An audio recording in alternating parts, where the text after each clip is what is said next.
Welcome into Locked On Phillies. In today's episode, my first projection for the Philadelphia Phillies opening day 26-man roster. Who's going to make it? Who'll be left off? Well, let's find out in today's Locked On Phillies. You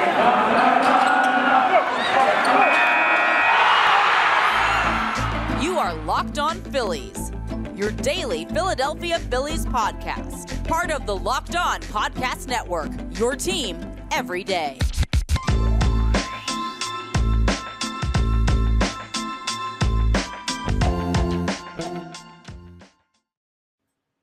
Yep, this is Locked On Phillies again. I'm your host, Connor Thomas, former collegiate and semi-professional baseball player, currently credentialed Philadelphia Phillies media member, sports radio host over at 97.5 The Fanatic, a little bit of TV work over at NBC Sports Philadelphia. I do it all. And most importantly, I'm your host here for Locked On Phillies, bringing you Phillies content every day. We're free and available wherever you get your podcast. Thank you, as always, for making Locked On Phillies your first listen every single day. Today's episode is brought to you by FanDuel Sportsbook, official sportsbook of Locked On. Make every moment more. Visit FanDuel.com/LockedOn today to get started. And as we get started today, we got a fun one.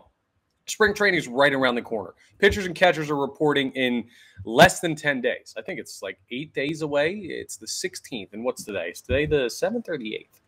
Today's the 8th. So yes, 8 days away from spring training, kind of. Pitchers and catchers will report. So that's where we're looking for. Man, the season's really almost here. It's crazy how fast this offseason has gone. And with spring training, well, the main point of spring training, of course, is to figure out who's going to make your major league roster. Yeah, it's to get warmed up for the season, but a lot of teams have roster decisions to make, and the Philadelphia Phillies are no different. Okay, well, they're slightly different. The Philadelphia Phillies roster is probably more set in stone than your average Major League Baseball team, considering they didn't lose a lot of guys from last year's World Series appearing team, basically bringing everybody back with a couple upgrades. So a good sign for who's going to make the team would be who was on the team last year. But there are some interesting developments. And without further ado, let's run into it. So we're going to go by position base. I've got my list here. This is my first draft of the Philadelphia Phillies 26-man opening day roster. You know what I think we're going to do? I think we're going to do every Wednesday, we're going to do an updated look at the Philadelphia Phillies roster. And things will change.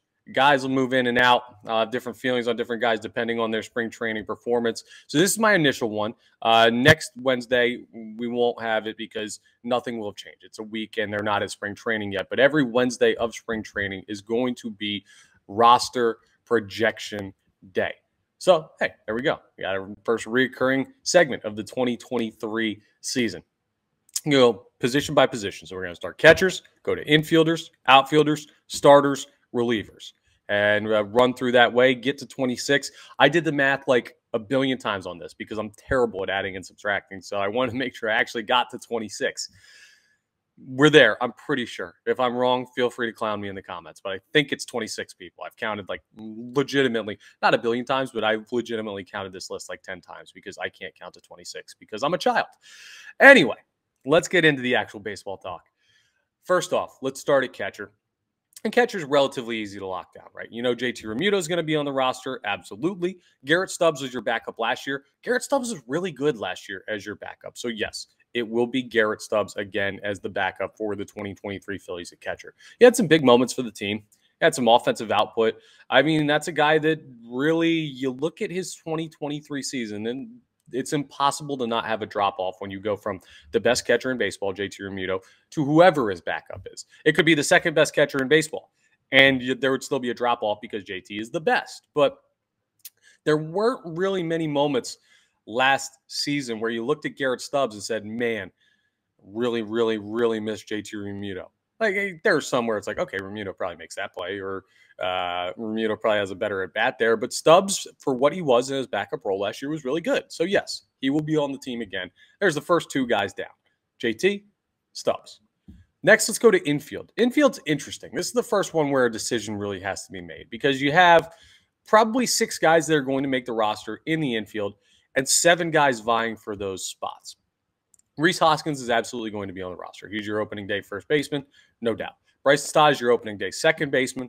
He'll be on the roster. Trey Turner, yeah, I think he's going to make the roster. Yeah, your all MLB shortstop, he will be playing shortstop for the Philadelphia Phillies on opening day, and Alec Bohm will be over at third base.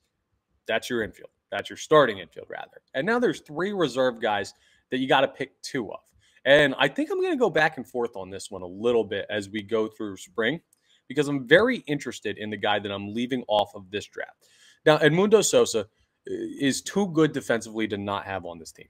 He's absolutely going to be on the roster. He's your number 1 utility guy. That's the guy that when somebody goes down, he will have the first look at replacing them. Or when someone needs a day off, hoping that, knock on wood, not a lot of injuries this year, you'll go ahead and see Edmundo Sosa out there as the first replacement when it comes to the infield backups.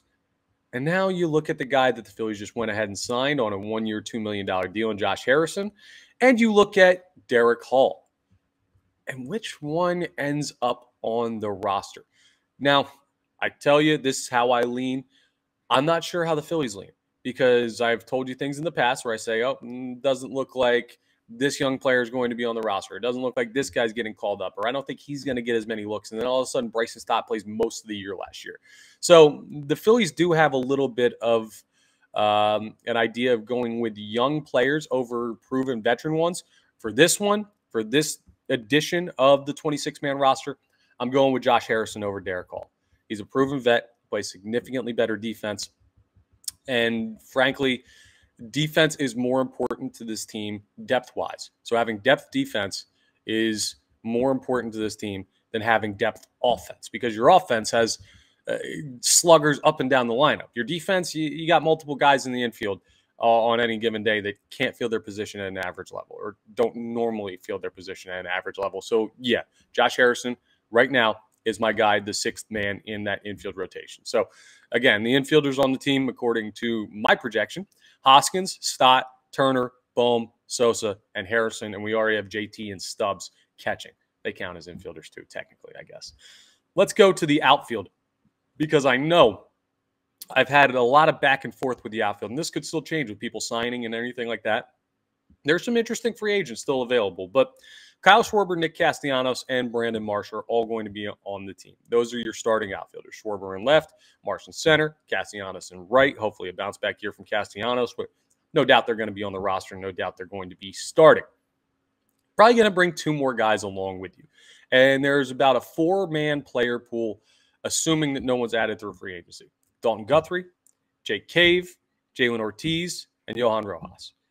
Now, the latter 2 are significantly younger and not proven at the major league level at all. No experience up there at the major league level for Ortiz or Rojas. So, yeah, it'll most likely be both Guthrie and Jake Cave up there at the major league level. Cave a little bit more proven offensively. Guthrie a little bit better defensively. You get a little bit of good balance out of the 2 of them, but that's the only spot where I look at this roster and I say, I'm not totally comfortable with that. I'm not totally comfortable with if Brandon Marsh twists an ankle like he did last year at one point. He was out for a week or 2.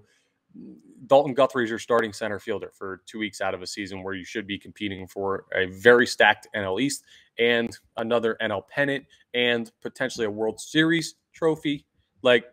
Yeah, I'd really like to see better options in backup outfield. And, of course, there's a big name being omitted right now, Bryce Harper, who will be in that outfield depth. Well, he'll be playing in the outfield when he's healthy to do so. He'll be on the roster once he's off of the injured list, but, he's going to be on there for a lot of the season because of the recovery from Tommy John. So not a part of the 26-man opening day roster because he will be busy in recovery. So they won't list him to take up a roster spot there. So, yeah, the outfielders, Schwarber, Castellanos, Marsh, Guthrie, Cave. Let's count it. Cave, Guthrie, Marsh, Castellanos, Schwarber is 5. Harrison, Sosa, Bohm, Turner, Stott, Hoskins makes 11. Stubbs, JT, 13. There's 13 more spots to go. We are halfway through, and the other half are going to be hurlers, guys that throw the baseball. Okay, well, coming up next, we're going to go through the pitchers. And this is where it gets a little bit interesting because there's a lot of arms, a lot of ways to go, some new faces, some opportunities in the rotation. And yes, very, very interesting stuff with the pitchers and the projections of who's going to make the opening day roster. We'll discuss coming up as we continue Locked On Phillies. I want to tell you about our presenting sponsor, though, our friends over at FanDuel. This year, the only app you need at your Super Bowl party is FanDuel, America's #1 sports book. Number one, just like JT Realmuto is the #1 catcher in baseball and Trey Turner is the #1 shortstop in baseball, FanDuel is America's #1 sports book. We're really excited about our new sports betting partner for Locked On because they're the #1 sports book in America, FanDuel. Let me tell you. I've been using FanDuel for years, even before they became our presenting sponsor. I talk about them over on 97.5 The Fanatic all the time. They were my sportsbook of choice before they became Locked On sportsbook of choice. I love FanDuel. I can't give them enough props. And if you're new to FanDuel, that's even better. They have so many great features that make betting on sports fun and easy. Download FanDuel now so you can bet Super Bowl 57 with a no-sweat first bet. You get up to $3,000 back, $3,000 back in bonus bets if your first bet doesn't win. FanDuel lets you bet on everything from the money line to point spreads to who will score a touchdown. My official coin toss pick is in. It's heads. I've hit it 6 years in a row. I'm going to hit it a 7th year. Bet heads. Use your no-sweat first bet on it. That's what I would do if I was you. But, hey, it's up to you. That's literally a coin flip. So if you want to make a bit of a safer bet, I understand.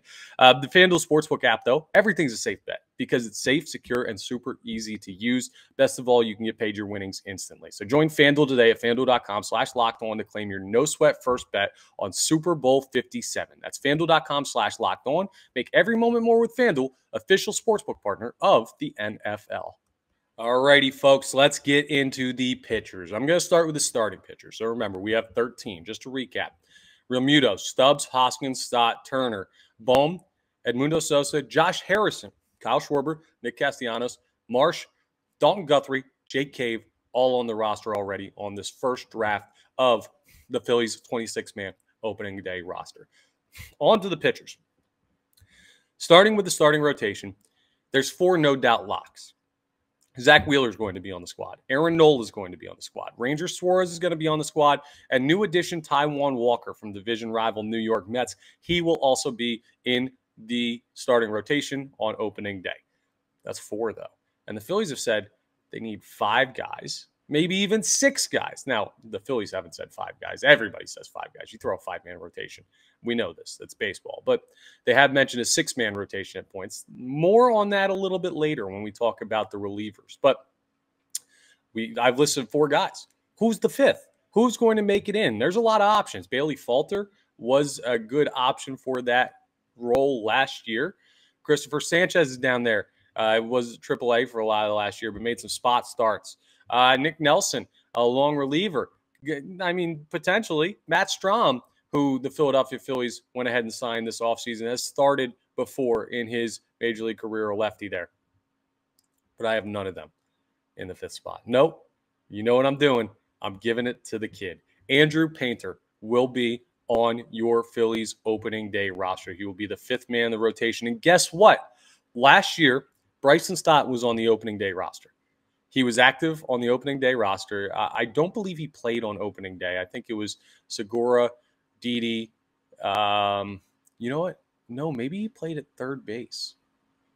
He might have started at third base. Now that's throwing me off because I think Bryson Stott was the first #1 or first round pick in Philadelphia Phillies history to ever be on the opening day roster, but it may have been started on opening day. We'll have to go back. Well, if indeed he was the first round pick to be on the Phillies opening day roster in their history, he's going to have company come opening day 2023 because Andrew Painter, former first-round pick of the Philadelphia Phillies a couple years ago in the draft, he's going to be on this opening day roster. I firmly believe it. Everything points towards him being there. He's a top pitching prospect. You have a need at the back of the rotation. This team's ready to compete now, but the top of the rotation is so strong that they can cover for a guy who's working and coming into his own. You have a strong offensive team, so hopefully he should get run support as he figures things out at the major league level. It all points towards Andrew Painter at the ripe old age of 19 coming up and starting for the Philadelphia Phillies in that 5th spot in the rotation. So there you have it. Wheeler, Walker, Nola, Suarez, Andrew Painter as your 5 guys in the rotation. Obviously not in that order. That's just stream of consciousness, how they came to me, and then added Painter in. And, yeah, that 6-man in the rotation thing that Rob Thompson has mentioned, it's not crazy, especially with Andrew Painter being on the opening day roster as I have him right here. Let's discuss about the bullpen and how they would have to be set up then, because you're going to need somebody in the bullpen to go ahead and take over spot start responsibility if you are deciding at any point you want to go with a 6-man rotation. Or are you doing something a little bit screwy here? So we know that we have, so that's another 5 guys on top of the, what we have, 13 already, so 18. So we need 8 guys in the bullpen. 8 arms to come out of the pen to get to 26, if my math is correct, and it rarely is, but I think it is there. So there's 4 guys we absolutely know are going to be there. Gregory Soto, who the Phillies traded for, multiple-time All-Star with the White Sox, he's going to be there. Good chance he's going to be your closer. Craig Kimbrell, he's going to be there. The Philadelphia Phillies signing him. He will be a part of your bullpen Major League roster. They didn't bring in Craig Kimbrell to put him in Lehigh Valley. Sir Anthony Dominguez and Jose Alvarado, both going to be in the bullpen as well. Those are no doubters. Those are your 4 best relievers there. Soto, Kimbrell, Dominguez, Alvarado. Big name guys, proven guys, veteran guys. Well, Soto's still kind of young, but you know what I mean. These guys can throw at this level, have thrown at this level, and been successful, no doubt. How do you finish out the bottom 4, which go from the role guys to inning eaters? And that may be a little bit disrespectful of a term. Not that these guys aren't capable of pitching out of the pen, because I think these guys are. The other guys I'm going to list as part of this roster, but they're not, hey, you're our closer. Hey, you're our setup. Hey, you're our lefty specialist. Hey, we need the toughest out of the game specialist. Like they don't have that role. They're just, hey, it's the 7th inning and we're up 4, go get them. Hey, it's the 8th inning and we're up 6, eat an inning for us. Hey, we're down 10 and we're not throwing a position player. Okay, go ahead and get some work in. Like that's what these other guys are. Connor Brogdon's going to be there, and Matt Strahm is also going to be there. I don't think either of those should be surprises. Brogdon really good during the postseason run last year, even though he had a bad season. He was good in the postseason. Really stepped up at points in small doses for this team. And Matt Strahm, you acquired him to be a part of this Major League roster. You coming out of Boston last year, lefty, need another lefty in the pen to go with Jose Alvarado. So, yeah, and Gregory Soto as well, but yes. So you got everything all squared away there. 2 more guys. Andrew Bellatti's going to be there. Andrew Bellotti was nails at points last year in big spots. He's a really good option for your 7th man in the bullpen. Love that for Andrew Bellotti and love that for the Phillies. I think he fits in well here, so that's a guy that you got to keep. And then you know what I'm doing? I'm going with Nick Nelson. I know what you're saying. There's a name left off. Where's the guy with the long hair that started games that you were so adamant is really good last year? I love Bailey Falter. I do. I don't have him on the 26-man opening day roster. And let me tell you why. It goes back to that 6-man rotation thing that keeps getting brought up. If you need to add a 6th man into the rotation, what's better? Like, what is the most ideal way to add them in? Is it to have them in the bullpen and have them being throwing in different spots with the major league team all year, and 2 innings here and 1 inning there and 3 innings in long relief and 1 inning and a couple days off and a week off and then you throw? Or is it to have a guy down at Lehigh Valley that is probably better than folks that should still be in the minor leagues but can throw on rotation with the major league guys? Meaning he's synced up with when he would potentially be inserted into the rotation, or you could sync him up if anything was to happen and have his arm stretched out. I think Bailey Falter should start the season in Lehigh Valley, starting for that team and making not as many starts as possible because you don't want to burn him out, but stretching that arm out. Because if he's in the pen, he's going to get used to throwing 1 inning. 2 innings. That's what they're training him for. Not that he can't go from that to pitching full games or making starts, but if you want him to be your spot starter, it's better to have him starting so that his body is used to that. It's a totally different thing going from the bullpen to starting.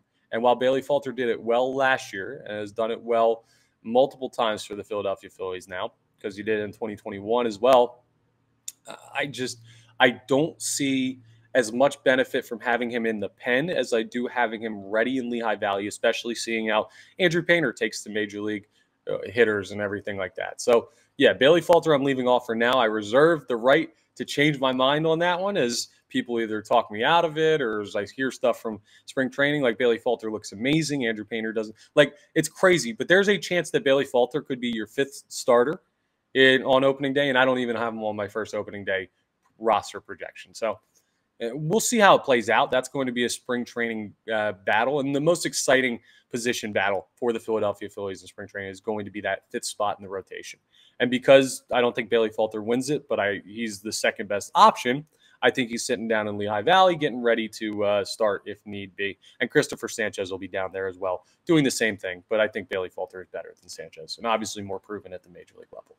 So there you go. My roster for opening day. Let's just run down it one more time. The 26-man, Realmuto, Stubbs, Hoskins, Stott, Turner, Bohm, Sosa, Harrison, Schwarber, Castellanos, Marsh, Guthrie, Cave, Wheeler, Walker, Nola, Suarez, Painter, Soto, Kimbrel, Dominguez, Alvarado, Brogdon, Strom, Bellotti, Nick Nelson. There you have it. So that's what I got. Now, coming up next, I've got some exciting programming news for you. Oh, yeah, we got a crossover coming, and it's going to be a very, very fun one that could just straight up change my mind on what we just talked about. I'll tell you as we wrap up Locked On Phillies. Yes, tomorrow night, I'm going to plug his show right now. You hear me say it all the time at the end of the show. Thank you for making Locked On Phillies your first listen every day. Now make your second listen Locked On MLB Prospects with Lindsey Crosby. Well, I DM'd Lindsey today. I talked to him. I said, hey, Lindsey, the fan base is ravenous for some Andrew Painter news. They need to know what's going on with Mick Gable. What's up with Griff McGarry? Is he anywhere close to those other two? What's going on with Jalen Ortiz, Johan Rojas? Is there a chance they break into the outfield depth considering there's not that much there? Who do you see coming up for the Philadelphia Phillies? Is Andrew Painter an opening day starter? Well, not starter, but an opening day in the starting rotation. You know what I mean. And how good do you project these guys out to be? These are all things that I can guess at, but Lindsey Crosby knows. He lives this. He does Locked On MLB Prospects. It's his area of expertise, and I'm sure he's going to have some interesting questions for me about the Phillies that I haven't even considered because he views things from a very interesting perspective. It's rare to be able to talk to people that view baseball minor leagues first. Even though minor leagues are the way you get to the majors, you always just look at the major leagues. A lot of people can't even name the minor league teams for the major league team that they root for, much less the players, much less to know who's good and who can make an impact. But Lindsey knows all of this stuff, so it's a very interesting perspective he brings. And tomorrow we'll be doing a crossover. Now, I got to figure out if I'm going to put it out tomorrow or if I'm going to put it out Friday. But either tomorrow or Friday, you're going to get a crossover with Locked On MLB Prospects, and it's going to be heavy Andrew Painter stuff. But we're also going to get into all of that other stuff I just talked about there. So it'll be fun. I haven't talked to Lindsey Crosby in a minute, who's just all-around great guy, very informative, very interesting to speak to. So I'm very excited for that whole thing and to get that content out for you. So there's a little programming update. I know I've been saying I need to get with him for a while, and yes, we're going to go ahead and do it tomorrow. So get that all squared away. Well, we'll record it tomorrow, and I'll try and get it out, but it may have to be a little bit later. We'll feel it all out, but it's coming. So that's what we're doing the rest of the week on Locked On Phillies, and one more regular episode as well that I will tell you about when we get to that episode. But again, that's all for today's Locked On Phillies.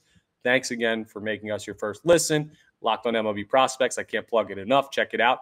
Both shows available wherever you get your podcasts, the Odyssey app, YouTube, Spotify, Apple Music, all of that good stuff. Go ahead and check us out. Make sure you're rating, reviewing, subscribing to Locked On Phillies on YouTube. We're getting close to 1,000 subscribers. We're about like 930 something right now. Come on, I know there's 70 of you out there listening to this that aren't subscribed. Click that button for me. Help me out.